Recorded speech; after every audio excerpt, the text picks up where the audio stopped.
Hey guys, just thought I'd film another video, even though I did say the next time I would see you all would be at the football video.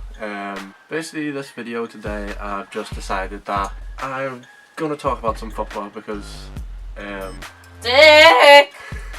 for those of you who don't know, I support Liverpool, and in recent weeks that things have not been going well for ourselves. I'd just like to start off talking about Liverpool first.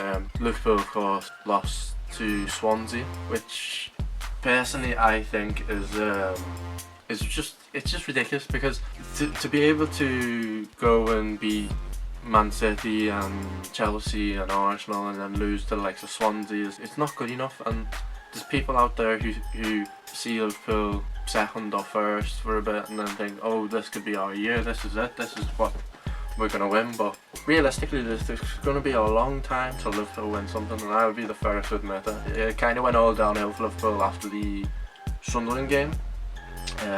Like, to beat Man City and then to go on and draw with Sunderland, it's not good at all, because it basically meant beating City was nothing.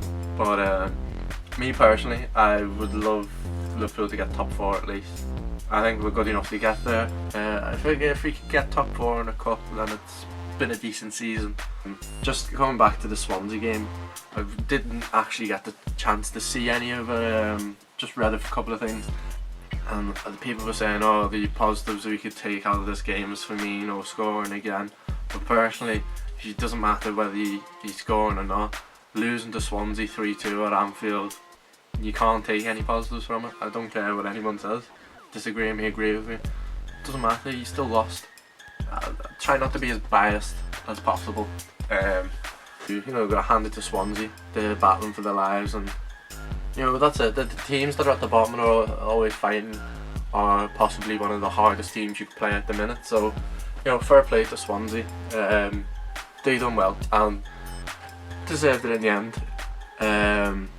Obviously yesterday it was a big game between Tottenham and City. Obviously Tottenham and Manchester City finished 2-2, which for both teams isn't a terrible result, because they're still up there. And City this season haven't really got going, been very poor. Personally, I think they need a new midfielder, because although Yaya Toure is a quality midfielder, he's slightly, for me, past it.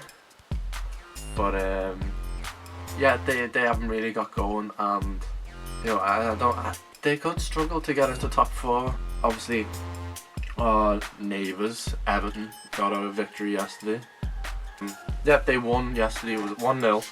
Seamus Coleman, who I think is a quality defender, quality right back, and if I could pick one to have at Liverpool, I'd pick Coleman. Yeah, I think he's a great player. Everton, bit of a mixed season.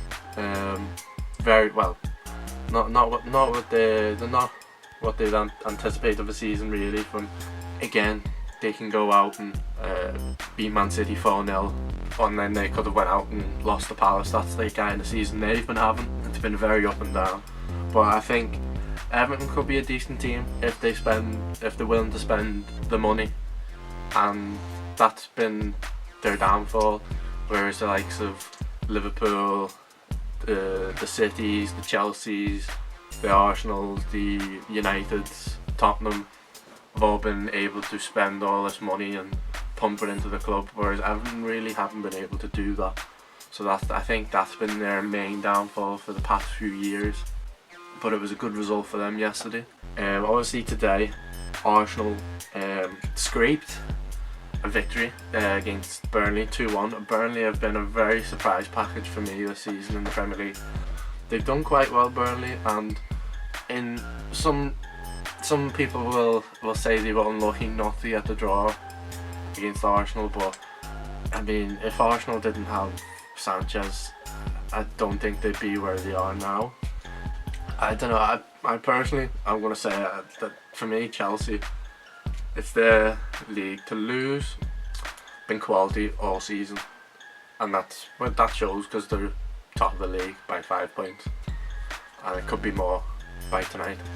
So I think that says it all. They had a couple of the start of the season, Liverpool beat them 2-1, and then they went to Arsenal and they lost to Arsenal, and then there was talk of Conte leaving and all that already, but he stayed and he's got a bit of stability in that team, knows his team now, and they're performing to a high standard, performing well week in, week out. Manchester United struggled against Stoke for large parts. They just couldn't find the goal until obviously Rooney, who has now broken the record, popped up in the last few minutes of the game with a good free kick.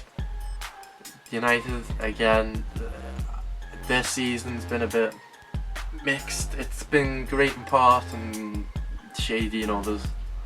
They obviously, everyone knows they spent a lot of money, and to be fair, Ibrahimovic, loads of people doubted him, but he's managed to score quite a few goals already, which is no surprise because of who he is. For me personally, the Pogba has been a real big issue for Manchester United. He's just not performed, and when you're spending that much money on a midfielder, you would be hoping for someone who's going to be a game changer, someone who can find that extra yard, someone who can find that pass, someone who can score that last minute goal. And so far he's not done it for them, and personally I think he should be more worried about his performances on the pitch than his emojis or his new clothing or his new hair, because at the minute he's just not doing it for them. He's had a couple of games where he's looked like himself, and then it'd be interesting to see whether he can pick his performances up. Obviously, another big result today was Leicester getting beat again 3-0 by Southampton. If I was a Leicester fan, I wouldn't want Ranieri to be sacked yet, because obviously they're still in the Champions League. They've done so well, but the likes of Vardy and Mahrez haven't performed for them this year at all. So it'll be interesting to see where they finish at the end of the season, because they are struggling at the minute. Obviously in the football world, everyone's been talking about Dimitri Payet, and West Ham have seemed to have been able to deal with it on the pitch without it affecting the performances too much. I think I've covered everything I wanted to cover, so yeah, peace.